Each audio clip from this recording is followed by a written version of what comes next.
प्रसाद जननी सर्व सौभाग्य वर्धिनी आधि व्याधि हरा नित्यम तुलसी त्वम नमोस्तुते।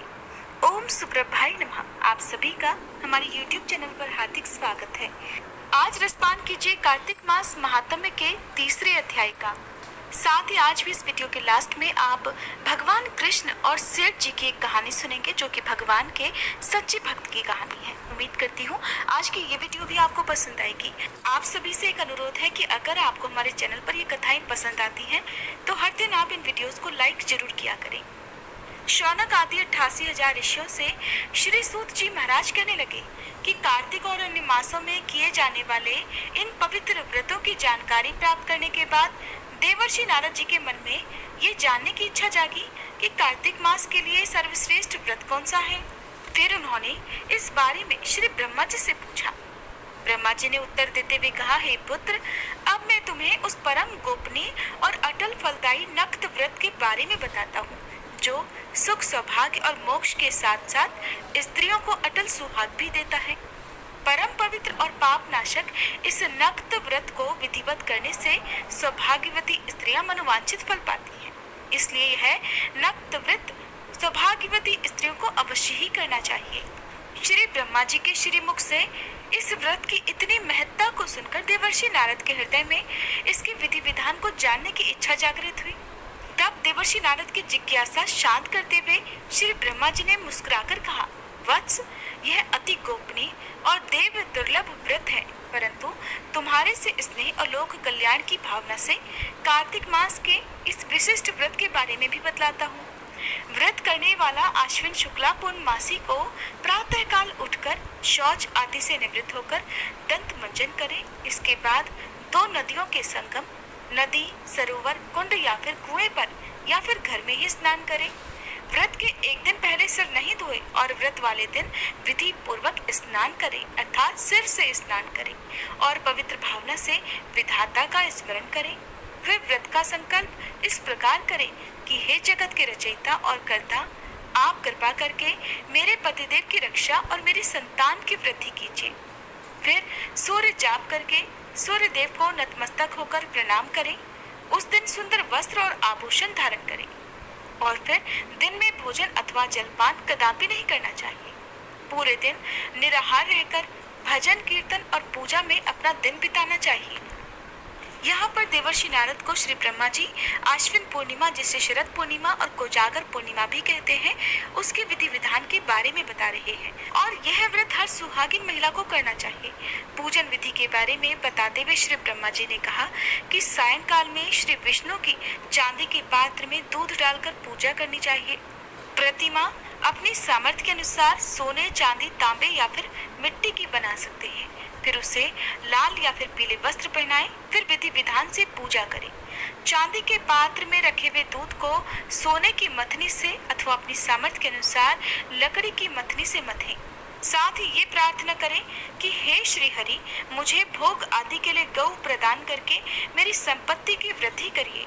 मेरे पतिदेव को धन धान्य युक्त और चिरायु कीजिए और बहुत से दास दासियां प्रदान कीजिए। इसके बाद ब्राह्मणों को भोजन कराएं और अपने कुल के वृद्धों और वृद्धाओं को बहुत स्वादिष्ट भोजन कराकर उनकी आत्माओं को तृप्त करें। फिर तारों को देखकर स्वयं भी भोजन करना चाहिए। यह आश्विन शुक्ल पूर्णमासी को किया जाने वाला नक्त व्रत है। यह व्रत सभी प्रकार के पापों का नाश करने वाला, समस्त कामनाओं को पूर्ण करने वाला और ज्ञानी पुरुषों को मुक्ति देने वाला है। भगवान जप, तप और तीर्थ स्नान से उतने प्रसन्न नहीं होते जितने कि इस व्रत से हो जाते हैं। जो इस दिन श्री हरि के आगे कपूर जलाता है, उसको बड़े वृक्षों और गौओं के दान का फल प्राप्त होता है और उसके कई कुल वैकुंठ लोक में वास करते हैं। जो केसर और कस्तूरी सहित कपूर अर्पित करता है, उसके कई वंश वैकुंठ लोक को प्राप्त हो जाते हैं। जो स्त्री इस दिन वस्त्र दान करती है, वह कपड़े के सूत्रों की लड़ियों के बराबर करोड़ों वर्ष वैकुंठ लोक में वास करती है। जो इस दिन गहने दान करती है, उसे ब्रह्मलोक की प्राप्ति होती है। जो स्त्री हृदय में श्री हरि का नाम लेती है और मस्तक पर निर्माल्य धारण करती है, वह सदैव सौभाग्यवती और पतिव्रता बनी रहती है। इस व्रतधारी को आश्विन शुक्ला पूर्णमासी को स्नान पूजन करने के साथ ही ब्राह्मणों को भोजन और वृद्ध जनों का पूजन अवश्य करना चाहिए। सायंकाल श्री हरि का पूजन करने के बाद प्रार्थना करें, हे श्री हरि, यह व्रत मैंने आपके निमित्त किया है, अतः इसमें किसी प्रकार की कोई कमी हो तो उसको आप स्वयं ही पूरी कर लें। श्री ब्रह्मा जी ने ये भी कहा कि इस व्रत को करने की तो बात ही क्या, जो इस दिन इस व्रत कथा को पढ़ या सुन ले उसको भी अश्वमेध यज्ञ के फल की प्राप्ति हो जाती है। इस प्रकार देवर्षि नारद को व्रत का महात्म्य बताकर कुछ क्षण के लिए श्री ब्रह्मा जी मौन हो गए। इसके आगे का वृतांत आप सभी आने वाले अध्याय में सुनिएगा। अब सुनिए भगवान कृष्ण और उनके सच्चे भक्त सेठ जी की कहानी। इस कहानी के अनुसार मथुरा में एक संत रहते थे। उनके बहुत सारे शिष्य भी थे और उन्हीं में से एक शिष्य थे सेठ। सेठ का लंबा चौड़ा कारोबार था और वो अपने कारोबार के सिलसिले में दूर देश की यात्राएं भी किया करते थे और अक्सर वो अपने घर से बाहर ही रहा करते थे। एक बार वो अपने कारोबार के सिलसिले में कन्नौज गए। कन्नौज जाकर उन्होंने अपने लिए खुशबूदार इत्र खरीदे, क्योंकि कन्नौज अपने खुशबूदार इत्रों के लिए बहुत प्रसिद्ध है। उन्होंने इत्र की एक बहुत महंगी शीशी संत को भेंट करने के लिए खरीदी। अब कुछ दिनों के बाद सेठ जी जब वापस अपना काम खत्म करके लौटे तो अगले दिन वे संत की कुटिया पर उससे मिलने के लिए गए। लेकिन उस समय संत महाराज कुटिया में नहीं थे। उन्हीं के आसपास रहने वाले शिष्यों से पूछा तो पता चला संत महाराज तो यमुना नदी किनारे गए हैं ध्यान और स्नान करने के लिए। जब सेठ ने ये सुना तो वो चल दिए घाट की तरफ। घाट पर पहुंचे तो देखा संत महाराज तो घुटने पर पानी में खड़े होकर यमुना नदी में कुछ देख रहे हैं और संत महाराज यमुना नदी में कुछ इस तरह से देख रहे थे कि उन्हें अपने आसपास की सुध ही नहीं रही। उन्हें नहीं पता कि उनके आसपास क्या हो रहा है और यमुना नदी की तरफ देखकर वो मंद-मंद मुस्कुरा भी रहे थे। इस प्रकार जब उन्होंने बहुत दूर से संत को वहां खड़ा हुआ देखा तो भागकर सेठ उनके पास पहुंचे, प्रणाम करके कहने लगे, संत महाराज जी, मैं आपके लिए कन्नौज से इत्र की एक शीशी लेकर आया हूँ। संत ने कहा, अच्छा, ये तो बहुत अच्छी बात है, लाओ मुझे दो। तब सेठ ने इत्र की शीशी संत के हाथ में दे दी। अब सेठ जी बड़े प्रसन्न, सोचने लगे शायद मेरा लाया हुआ इत्र संत महाराज को बहुत पसंद आ गया है। उधर संत महाराज ने तुरंत वो शीशी खोली और सारा का सारा इत्र डाल दिया यमुना जी में। अब जब संत महाराज ने महंगी शीशी का सारा इत्र यमुना नदी में डाल दिया तो उसके बाद भी वो मुस्कुराते रहे। सेठ ये सारा दृश्य देख रहे थे और ये देखकर वो एकदम से उदास हो गए और सोचने लगे कि एक बार भी संत महाराज ने ये इत्र प्रयोग नहीं किया, उसे सूंघा तक नहीं और बिना सूंघे बिना देखे सारा का सारा इत्र डाल दिया यमुना में। सेठ जी ये सारा का सारा दृश्य देखकर बहुत उदास खड़े हुए थे, लेकिन उन्होंने कुछ बोला नहीं और चुपचाप उदास मन से वापस अपने घर लौट गए। अब कई दिन तक सेठ जी बड़े उदास होकर सोचते रहते कि मेरा लाया हुआ इतना महंगा इत्र संत महाराज ने सूंघा तक नहीं, प्रयोग तक नहीं किया और बर्बाद कर दिया। काफी दिनों के बाद जब उनकी उदासी कुछ कम हुई तो वो वापस फिर से संत महाराज की कुटिया में उनके दर्शन करने के लिए चले गए।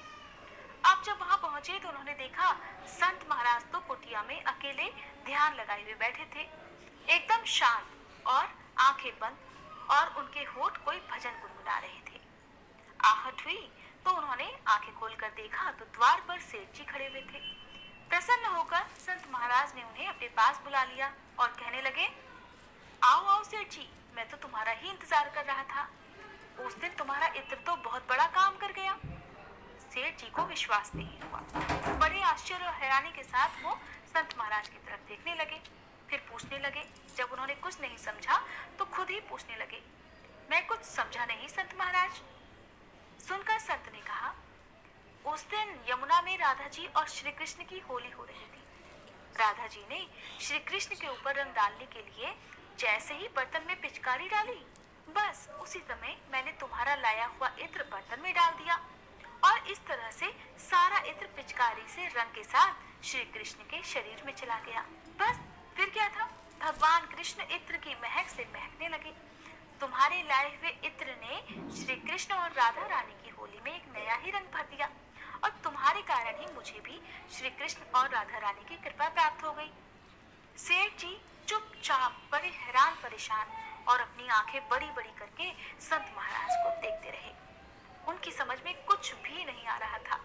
यहाँ तक कि सेठ जी को तो संत महाराज की बातों पर विश्वास ही नहीं हुआ। उधर संत महाराज ने जब सेठ की आंखों में अविश्वास की झलक देखी तो कहने लगे, शायद सेठ जी तुम्हें मेरी बात पर विश्वास नहीं हो रहा, तो एक काम करो, जाओ और मथुरा के सभी श्री कृष्ण राधा के मंदिरों के दर्शन कर आओ, फिर कुछ कहना। सेठ जी मथुरा में स्थित सभी राधा रानी और भगवान कृष्ण के मंदिरों में गए। वहां उन्होंने जब दर्शन किए तो उन्होंने एक बात का एहसास किया, जितने भी मंदिर में वो दर्शन करने गए उन सभी मंदिरों में श्री कृष्ण और राधा रानी की मूर्ति से अपने लाए हुए इत्र की महक उन्हें महसूस हुई। अब सेठ जी का इत्र श्री कृष्ण और राधा रानी ने स्वीकार कर लिया था और जब इस प्रकार एहसास कर संत महाराज की कुटिया में वे वापस लौटे तो संत महाराज के चरणों में गिर पड़े। सेठ जी की आंखों से आंसुओं की धार बह निकली। तब कहीं जाकर सेठ जी को संत जी की कही हुई बातों पर विश्वास हो पाया। तब उन्हें पता चला कि किस अधिकार से संत महाराज ने यमुना नदी में सारा का सारा महका इत्र डाल दिया था। सेठ जी की आंखों से आंसुओं को गिरते देखकर संत महाराज की आंखें भी अपने भगवान की याद में गीली होने लगी। इसलिए सदा याद रखना चाहिए कि संत महात्मा भले ही हमारे जैसे दिखते हों, लेकिन वे हर वक्त अपना ध्यान सिर्फ अपने भगवान में लगाए रखते हैं और हम जैसों को ये अधिकार तब प्राप्त होता है जब हम भक्ति की राह में आगे बढ़ते हैं या हमारे मन में अपने भगवान के प्रति श्रद्धा और विश्वास बढ़ जाता है। अगर आपको ये वीडियो पसंद आई हो तो वीडियो को लाइक करके शेयर कीजिएगा और अगर आपने हमारा चैनल अब तक सब्सक्राइब नहीं किया है तो चैनल को अभी सब्सक्राइब करके बेल आइकन प्रेस करना मत भूलिएगा।